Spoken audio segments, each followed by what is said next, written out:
नमस्कार, मैं स्नेहा सिंह। आप देख रहे हैं LNV इंडिया। उत्तर प्रदेश के मुख्यमंत्री योगी आदित्यनाथ का आज 49वां जन्मदिन है। एक वक्त में सीएम योगी आदित्यनाथ उत्तराखंड के अजय सिंह बिष्ट हुआ करते थे। उत्तराखंड में उनका जन्म पौड़ी गढ़वाल में 5 जून 1972 को हुआ था। धीरे धीरे सीएम योगी आदित्यनाथ ने अपनी अलग पहचान बना ली और उनका राजनीतिक कैरियर एक ऊंचाइयों पर पहुंच गया, जिसके बाद उन्हें उत्तर प्रदेश का मुख्यमंत्री बनाया गया।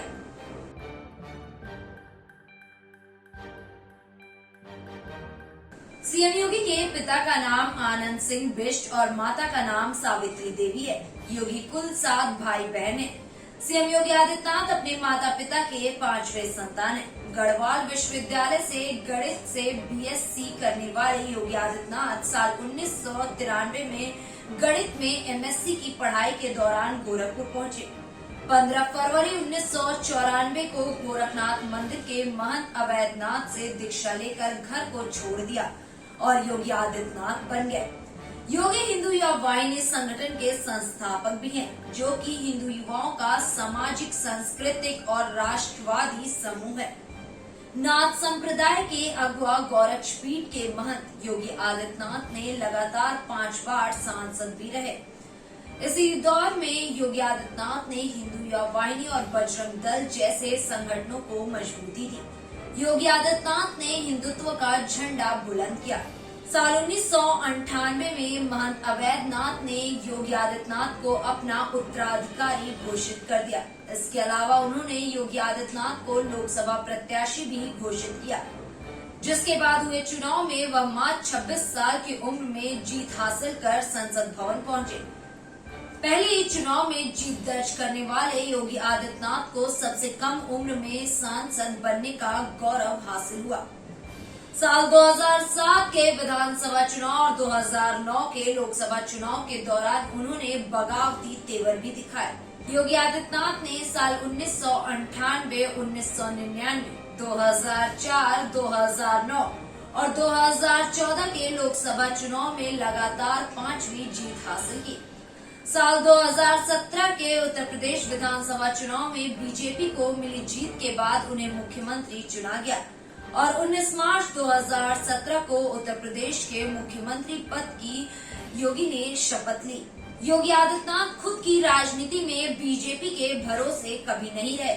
वो ना तो RSS में कभी रहे और ना ही बीजेपी संगठन में कभी रहे, लेकिन आक्रामक हिंदूवादी नेता के तौर पर वो RSS और बीजेपी दोनों को भाते थे। उनके पास हिंदू युवा वाहिनी के तौर पर संगठन भी था। साल 2007 के विधानसभा चुनाव में उन्होंने बीजेपी से इस्तीफा देने की धमकी भी दी थी। यहाँ तक कि साल 2017 में एक तरह से उन्होंने लड़कर मुख्यमंत्री की कुर्सी ली थी। लेकिन सच ये भी है कि साल 2017 में मोदी का चेहरा देखकर यूपी के लोगों ने वोट दिया था, योगी का नहीं। बीजेपी ने साल 2017 का चुनाव योगी को मुख्यमंत्री के रूप में पेश करके भले ही ना लड़ा हो, लेकिन ये भी सही है कि उसके बाद उन्होंने अपनी एक अलग पहचान खुद बनाई है। वजह और स्थितियां चाहे जैसी हो, लेकिन सीएम योगी जैसा आक्रामक नेता पार्टी में शायद कोई और नहीं है। इसीलिए बीजेपी के पास सीएम योगी के अलावा कोई और विकल्प भी शायद नहीं है। सरकार और संगठन में बदलाव की संभावनाओं के बीच दोनों स्तरों पर नेतृत्व परिवर्तन तक की चर्चा जोर शोर से हो रही है। हालांकि जानकारों को इसके बावजूद किसी बड़े बदलाव की उम्मीद नहीं दिख रही है। इन सब के बीच यूपी की राजनीति में एक महत्वपूर्ण नाम फिर चर्चा में आ गया है, जिसे 4 महीने पहले यूपी की राजनीति में उतारा गया था। उनके जरिए बड़े बदलाव की संभावना भी जताई गई थी। ये नाम है पूर्व नौकरशाह और प्रधानमंत्री नरेंद्र मोदी के बेहद करीबी माने जाने वाले अरविंद कुमार शर्मा का।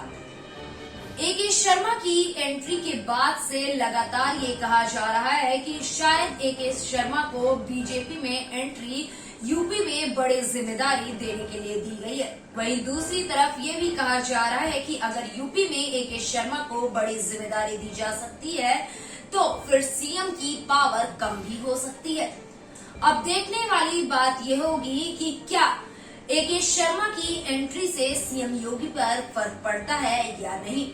वहीं दूसरी तरफ ये भी कहना गलत नहीं होगा कि 4 महीने बीत जाने के बाद भी AK शर्मा को अभी तक ना तो मंत्रिमंडल में जगह दी गई है और ना ही यूपी में कोई बड़ी जिम्मेदारी दी गई है, जिसकी वजह से यह माना जा रहा है कि मुख्यमंत्री योगी आदित्यनाथ सीधे तौर पर प्रधानमंत्री नरेंद्र मोदी को चुनौती दे रहे हैं। साथ ही सीएम योगी मौका मिलते ही ये भी जता देते हैं कि नरेंद्र मोदी के बाद बीजेपी में प्रधानमंत्री का विकल्प वो ही है। वहीं थाईलैंड के एक पार्क में टाइगर के बच्चे को दूध पिलाते हुए सीएम योगी की तस्वीर सोशल मीडिया पर खूब वायरल हुई थी। साथ ही गोरखपुर में अपने ऑफिस में बंदर के साथ बैठकर काम करते वक्त आदित्यनाथ की फोटो किसी ने खींच ली, जो चर्चा का विषय भी बनी। वहीं आज सीएम योगी के जन्मदिन पर रक्षा मंत्री समेत अन्य मंत्रियों ने उन्हें बधाई दी है। रक्षा मंत्री ने ट्वीट करके सीएम योगी को उनके जन्मदिन की बधाई दी। फिलहाल इस खबर में बस इतना ही। ऐसी तमाम खबरों को देखने के लिए बने रहें LNV इंडिया के साथ। देश की राजनीति की दिशा तय करने वाला प्रदेश उत्तर प्रदेश। यहाँ की हर छोटी बड़ी खबर से आपको कराएंगे रूबरू। LNV इंडिया, आपका अपना न्यूज पोर्टल। लॉग इन करें www.lnvindia.com।